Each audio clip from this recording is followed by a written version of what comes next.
Hello students, आप सब कैसे हैं। आज का जो चैप्टर है photosynthesis in higher plants part 2। अब तक इसमें क्लोरोप्लास्ट का स्ट्रक्चर की फोटोसिंथेसिस की प्रोसेस के लिए जो मेन उसकी साइट है वो क्लोरोप्लास्ट को इसी वजह से क्या बोला गया है, किचन ऑफ द सेल, कि सेल के अंदर फोटोसिंथेसिस की प्रोसेस है वो क्लोरोप्लास्ट में है। क्लोरोप्लास्ट के स्ट्रक्चर में membranous structure thylakoid and granum.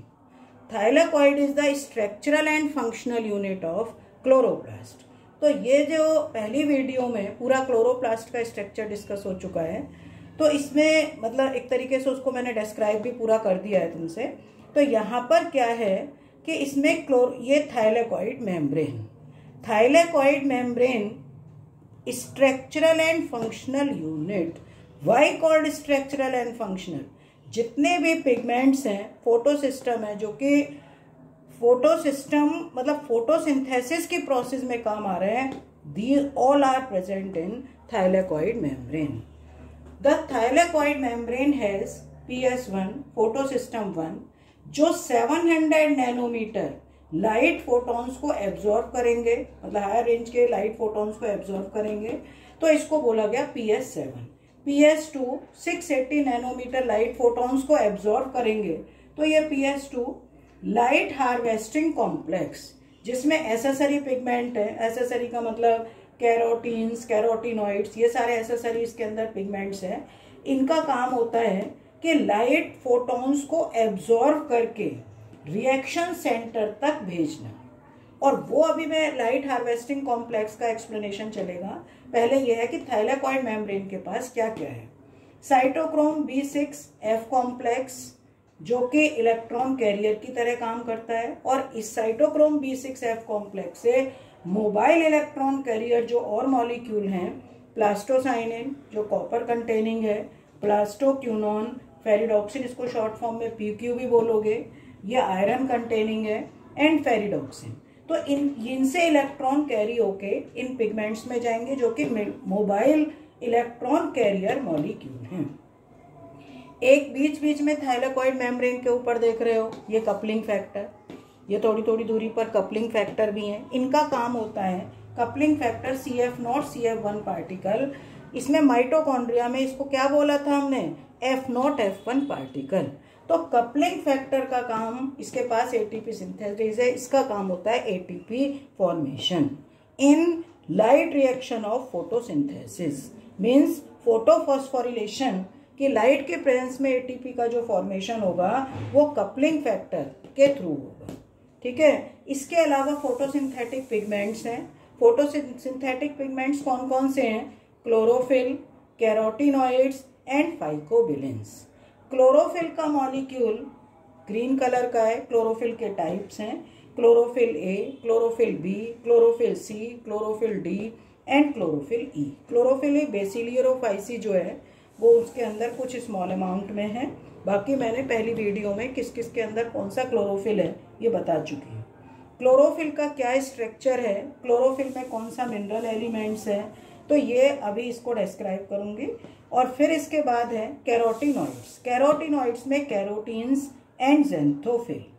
ध्यान से सुनना, जो कैरोटीन्स हैं ये दोनों कैरोटिनॉइड्स हैं। कैरोटीन एक तरीके से बीटा कैरोटीन, विटामिन A का एल्डिहाइड, और बीटा कैरोटीन मोस्टली तुम देखते हो जो कैरोटीन्स हैं ये बीटा कैरोटीन कैरेट वगैरह में है क्योंकि विटामिन A का एल्डिहाइड है। और दूसरा इसका एक एग्जाम्पल है lycopene. Lycopene pigment present in, किसमें प्रेजेंट होता है? टोमेटो। तो यहाँ पर टोमेटो का पहले क्वेश्चन भी पढ़ते हो कि टोमेटो के केस में स्टार्टिंग में वो ग्रीन कलर के हैं, और जब वो राइपन्ड हो गए तो किसमें कैसे हो जाते हैं? रेड कलर के। तो दूसरी फॉर्म में क्या बोलोगे इसको कि chloroplast converted into chromoplast. But chromoplast contains which type of pigment? तब तुम्हारा आंसर होगा लाइकोपीन।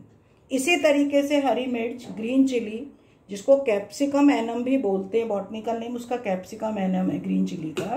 तो ग्रीन चिली के केस में भी क्या होता है इसमें कि वो भी स्टार्टिंग में हरी है पर जब राइपन्ड होने पर रेड हो गया, पर पिगमेंट थोड़ा सा चेंज है, उसमें पिगमेंट होता है कैपज़ैंथिन पिगमेंट। ठीक है, एनसीईआरटी में उसको कैरोटीन ही बोला हुआ है, पर कैपजेंथिन पिगमेंट। ज़ैंथोफिल मतलब इसका जो कैरोटीन का फॉर्मूला है कार्बन और हाइड्रोजन से मिलकर बना है C40H56, और इसमें जो ज़ैंथोफिल है C40H56O2। ये येलो कलर के हैं, तो जितने भी येलो कलर के फ्रूट्स वगैरह जितने भी होते हैं, जैसे मैंगो है या येलो कलर के फ्लावर्स होंगे, अदर हैं, तो उनमें ज़ैंथोफिल। ये सब फोटो ऑक्सीडेशन एक तरीके से इनका काम होता है कि कभी कभी जैसे नेसेंट ऑक्सीजन तेजी से बन गई तो अदर पिगमेंट्स को उनको प्रोटेक्ट करना, फोटो ऑक्सीडेंट की तरह यहाँ पर काम करना कि लीफ के अंदर दूसरी चीज़ें उनको प्रोटेक्ट करना। फाइकोएरिथ्रिन एंड फाइकोसाइनिन ये फाइकोबिलिन्स हैं, ये एल्गी के अंदर हैं। तो रेड फाइकोसाइनिन, आर फाइकोसाइनिन और R phycoerythrin red algae. C phycocyanin, C phycoerythrin किसमें होता है? Blue green algae, cyanobacteria. तो ये थाइलेकॉइड मेम्ब्रेन के ऊपर सारे ये जितने भी पिगमेंट्स हैं, फोटो सिस्टम है, ये सब प्रेजेंट है। और अब तुम समझ गए होंगे कि और यही सारी चीजें फोटोसिंथेसिस की प्रोसेस में काम आ रही है। समझ में आ रहा है ना सबको? तो इसी वजह से क्या बोला गया है कि thylakoid is the structural and functional unit of chloroplast. ठीक है बेटा, तो ये यहाँ पर इसमें अब थोड़ा सा एक्सप्लेनेशन हम आगे जो करेंगे वो क्या है, क्लोरोफिल का मॉलिक्यूल। या पहले लाइट हार्वेस्टिंग कॉम्प्लेक्स ले लो।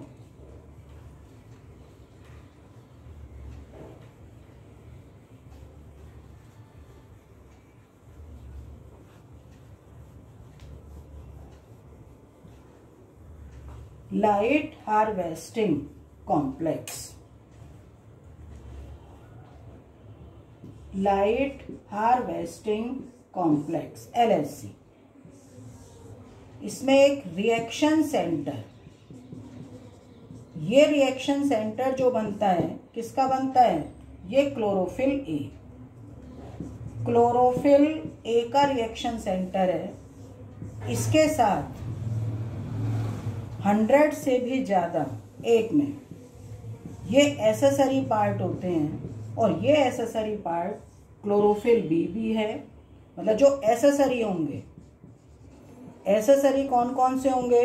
Chlorophyll B and carotenoids. Carotenoids इनका काम होता है, इन सब का जितने भी हैं, इन सब का काम होता है लाइट फोटॉन्स को एब्जॉर्ब करके किसको देना? रिएक्शन सेंटर को। क्योंकि डायरेक्ट ऐसा होता है कि अगर क्लोरोफिल ए के मॉलिक्यूल को डायरेक्ट ये अगर बोलेगा तो इसका फोटो ऑक्सीडेशन हो सकता है, नेसेंट ऑक्सीजन बनती रहती है, तो उससे प्रोटेक्शन के लिए इनका काम होता है। ये इलेक्ट्रॉन्स लाइट फोटॉन्स को एब्जॉर्ब करके इसको देगा। जब ये एनर्जेटिक हो जाएगा, बहुत ज्यादा इसमें एनर्जी स्टोर हो जाएगी, तो क्या इमिट करेगा? ये इलेक्ट्रॉन्स। ये पूरा का पूरा कॉम्प्लेक्स क्या होता है? Light harvesting complex. ठीक है, तो लाइट हार्वेस्टिंग कॉम्प्लेक्स मैंने यहाँ बना रखे हैं, और ये फोटो सिस्टम के पास ही है लाइट हार्वेस्टिंग कॉम्प्लेक्स। अब नेक्स्ट इसके अंदर आता है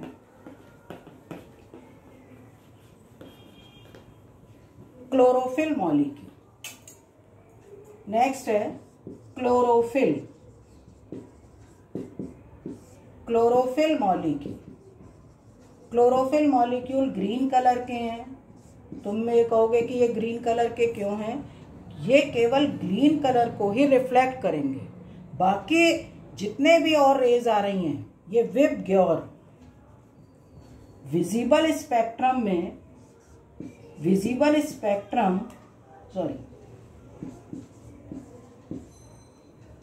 is made up of 7 colors, VIBGYOR.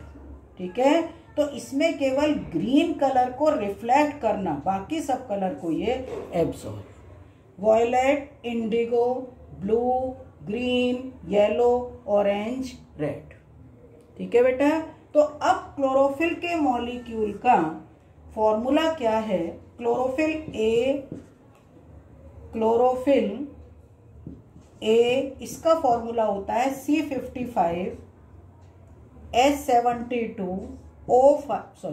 S72O5N4Mg। ये दिख रहा है C55H72O5N4Mg। क्लोरोफिल बी का फॉर्मूला C55H70O6N4Mg। बस इतना ध्यान रखोगे, क्योंकि फॉर्मूला 2 के ही लर्न करने हैं, कि इसमें इतना ध्यान रखोगे कि इसके पास मिथाइल ग्रुप है CH3 ग्रुप, और इसके पास होता है एल्डिहाइड ग्रुप CHO ग्रुप। तो इनके स्ट्रक्चर में, क्लोरोफिल के स्ट्रक्चर में, स्ट्रक्चर हैज टू पार्ट्स, और 2 पार्ट्स में क्या होता है, पोरफायरिन रिंग, मतलब जो इसका हेड का पोर्शन, और फाइटोल टेल। बहुत ध्यान से इसका स्ट्रक्चर, क्लोरोफिल का जब स्ट्रक्चर बनाओगे, इसमें तुम रिफ्रेशर बुक में इसका पूरा स्ट्रक्चर टोटल देख सकते हो, या मैं डिस्क्रिप्शन बॉक्स में इसका स्ट्रक्चर डाल दूंगी, ठीक है। टेलीग्राम ऐप खोल के उसका देखना, मैं इसका स्ट्रक्चर पूरा डाल दूंगी। तो पोरफायरिन रिंग के मिडिल में मैग्नीशियम है, और उससे 4 नाइट्रोजन, क्योंकि तुम देख रहे हो N4Mg, तो ये 4 नाइट्रोजन ये, और बाकी इससे सब एसेसरी जुड़े हुए हैं। एक इस तरफ इसके अंदर मिथाइल ग्रुप है, और इसमें क्लोरोफिल बी के अंदर होता है एल्डिहाइड। तो क्लोरोफिल पिगमेंट और बाकी मैंने सारे तुम्हें एसेसरी पिगमेंट के सबके फंक्शन बता दिए हैं कि सबका क्या क्या फंक्शन है, ठीक है। तो ये एक structure, thylakoid membrane and different types of pigments, उनके क्या रोल है फोटोसिंथेसिस में, ये इसका। अब इसके बाद हमारे पास कि जो विबग्योर है, विबग्योर में तुम देख रहे हो कि ग्रीन, मैंने तुम्हें बताया था कि ग्रीन को केवल रिफ्लेक्ट करता है, बाकी को एब्जॉर्ब करता है। तो एक पॉइंट ये भी सब बच्चे ध्यान रखेंगे कि मिनिमम फोटोसिंथेसिस, कई बार ये सारा क्वेश्चन जितने भी मैंने बताए हैं सब कॉम्पिटिटिव एग्जाम के लिए हैं। मिनिमम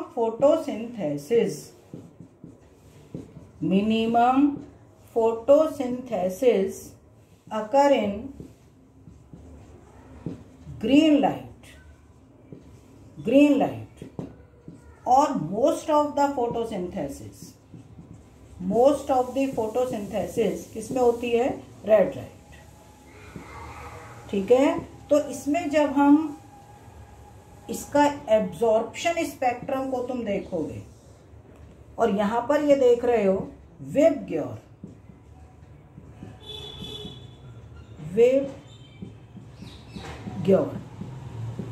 इसकी रेंज कितनी है, 400 to 700, मतलब वेवलेंथ नैनोमीटर। इसका मतलब वॉयलेट की 400, 450, 500, 550, 600, 650, और लास्ट में क्या होता है 700। तो जो विबग्योर ब्लू लाइट के अंदर एब्जॉर्प्शन ये मैक्सिमम है, फिर ये बिल्कुल लोअर, और रेड लाइट के अंदर तो मोस्ट ऑफ द फोटोसिंथेसिस यहां पर होगी। मैक्सिमम हम ये कह सकते हैं कि ब्लू में है, पर मोस्ट यहां पर होगी, ग्रीन में बिल्कुल नहीं होगी। ये है एब्जॉर्प्शन स्पेक्ट्रम, ठीक है। Absorption spectrum and action. Absorption में दूसरे भी पिगमेंट्स का दिखाओगे कि यहाँ पर क्लोरोफिल ए का है तो क्लोरोफिल बी का भी है, ये कैरोटीनॉइड्स का भी एब्जॉर्प्शन है कि कैरोटीनॉइड्स भी एब्जॉर्ब कर रहे हैं। पर एक्शन स्पेक्ट्रम जो बनता है, बहुत ध्यान से इस पॉइंट को समझो, एक्शन स्पेक्ट्रम जो बनेगा वो केवल क्लोरोफिल ए का।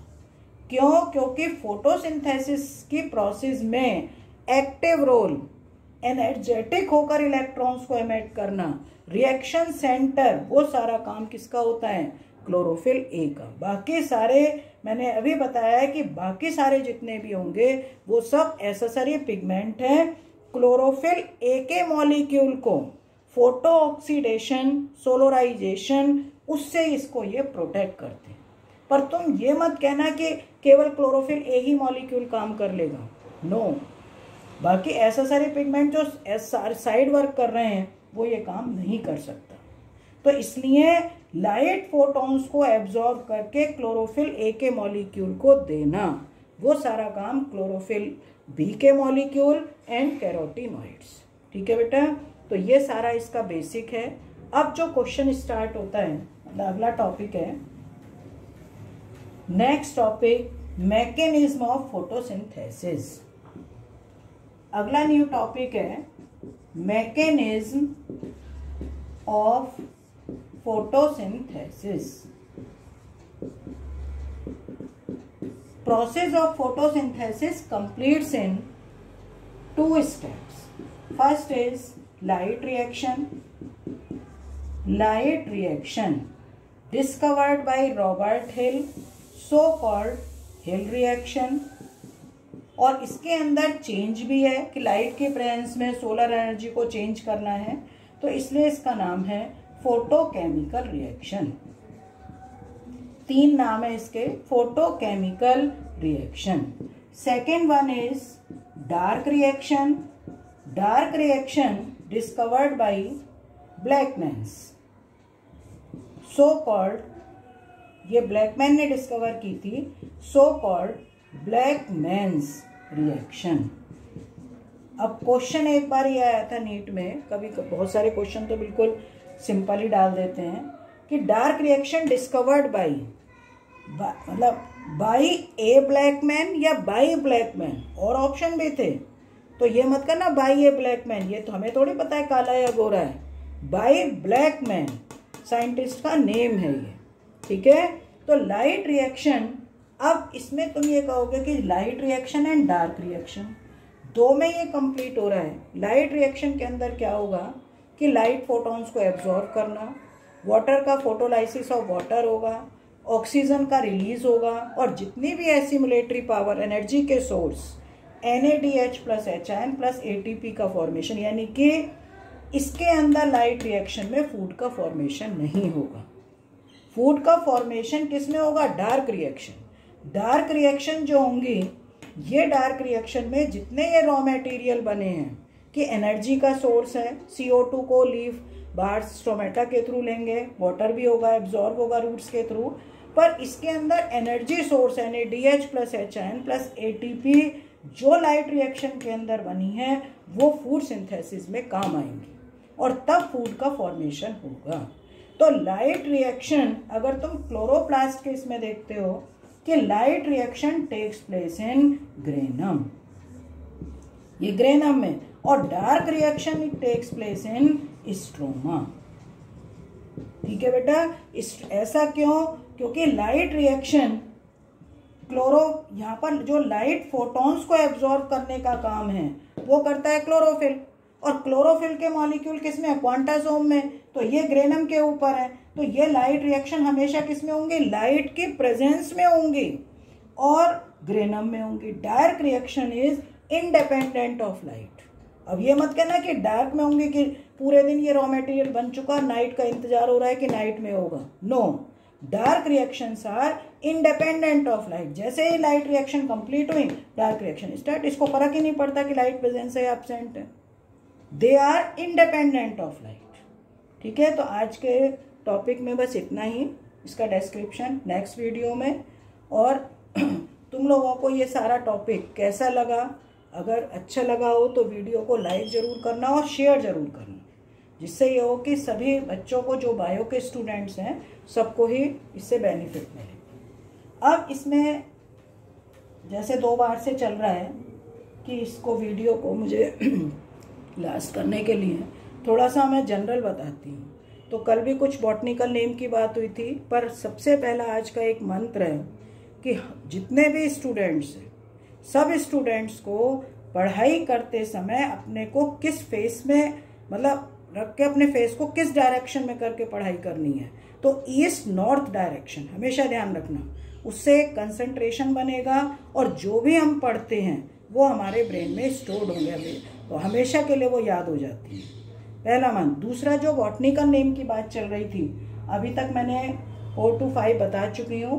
अब कुछ बॉटनिकल नेम में, जैसे मैंगो कॉमन है, इसका बॉटनिकल नेम है मैंगीफेरा इंडिका।